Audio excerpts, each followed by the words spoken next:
Search करें अवामी news. मुल्क भर की ताज़ा तरीन खबरों से बाखबर रहने के लिए सब्सक्राइब करें हमारे चैनल को और बेल आइकन ज़रूर दबाएं।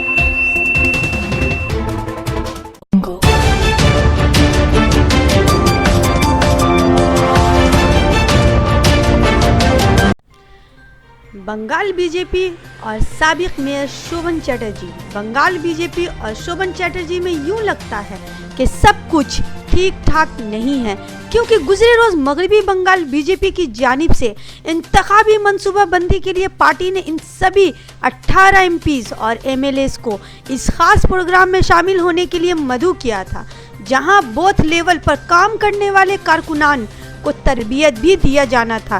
ताहम इस प्रोग्राम में साबिक कोलकाता मेयर शोभन चटर्जी नहीं पहुंचे, जबकि रियासती बीजेपी सदर दिलीप घोष का कहना है इसमें वो क्यों नहीं आए।